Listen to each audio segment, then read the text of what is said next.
Bu dersimizde centerline ve text komutlarının kullanımını göreceğiz. Öncelikle yeni bir part açarak işe başlayalım. Yeni parçamızda çalışmak istediğimiz düzlem üst düzlem olsun. Üst düzlemin üzerinde mouse'un sağ tuşuna basarak çizim komutu yani sketch'i seçelim. Yukarıda line komutunun yanındaki oktanı açtığınız zaman centerline isimli merkez çizgisi komutunu görebilirsiniz. Merkez çizgisi normalde çizdiğinizde SolidWorks tarafından görülmeyen yardımcı çizgilerdir.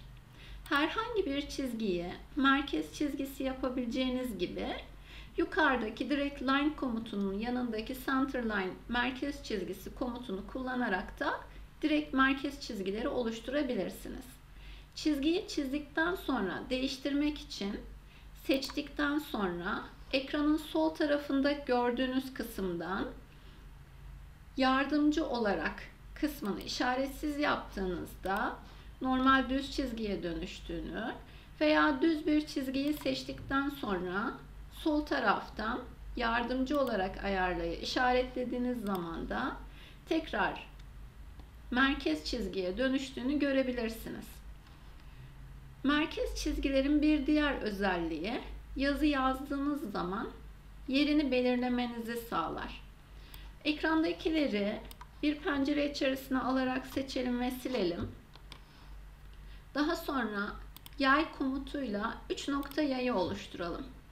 3 nokta yayında önemli olan birinci nokta başlangıç noktası, ikinci nokta son nokta ve üçüncü noktada kavisi belirleyen noktadır. Çizdiğimiz çizginin merkez çizgisi olmasını sağlamak için yardımcı olarak düğmesini işaretliyoruz ve dönüştürdükten sonra yukarıdan yazı komutuna giriyoruz. Çizgi seçiliyken yazı komutuna girdiğimiz için otomatik olarak seçili bölümde gözüktü. Seçili olmasaydı siz kendiniz seçmeniz gerekecekti.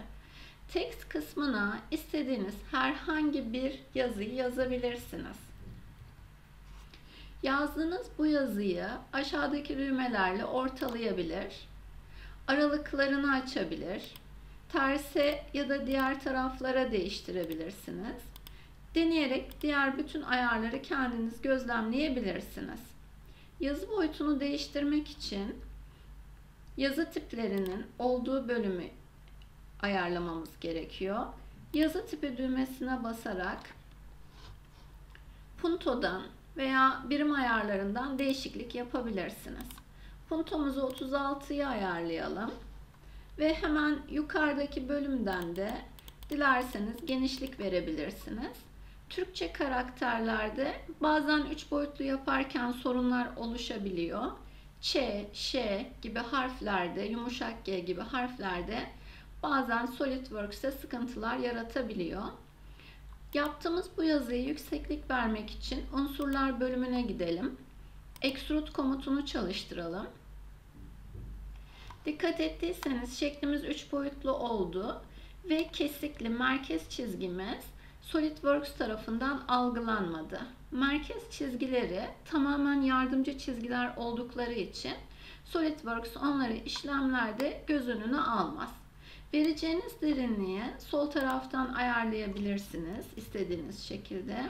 Daha sonra da OK düğmesine basarak sonucu görebilirsiniz. Bir örnek daha yapalım.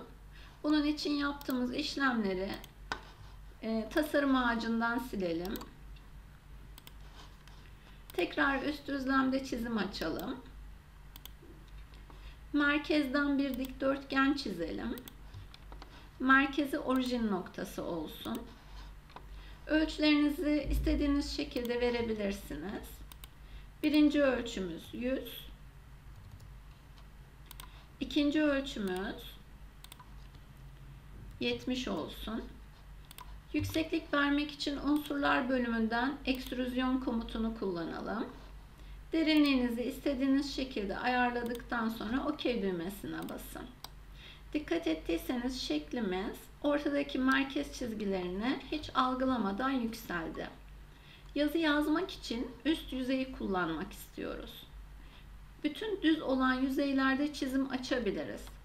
Üst yüzeyin üzerinde sağ tuşa basarak yeni çizim açma komutu Sketch kullanıyorum. Klavyeden Space tuşuna basarak dik bakıyorum. Yazı yazacağım kısım rastgele bir yer olmaması için merkez çizgisiyle yerini belirliyorum. Diyelim ki böyle yatay yerine dikey bir çizgi oluşsun. Text komutuna girdikten sonra otomatik olarak çizgimizi görmedi. Çizgiyi seçiyorum. Yazımızı istediğimiz şekilde yazalım.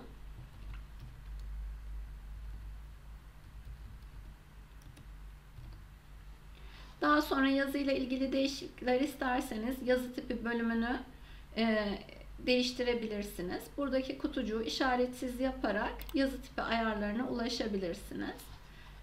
Yükseklik vermek için unsurlar bölümüne gidiyorum. Önce yazı komutunu onayladım. Ekstrüzyon komutuna girdim.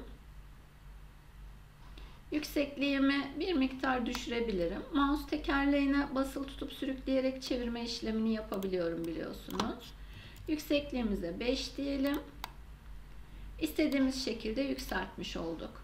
Yükseltmek yerine oyukluk da oluşturabilirdik. Boz Extrude yani ekstrüzyon komutunu siliyorum. Ama yazım hala yazılı.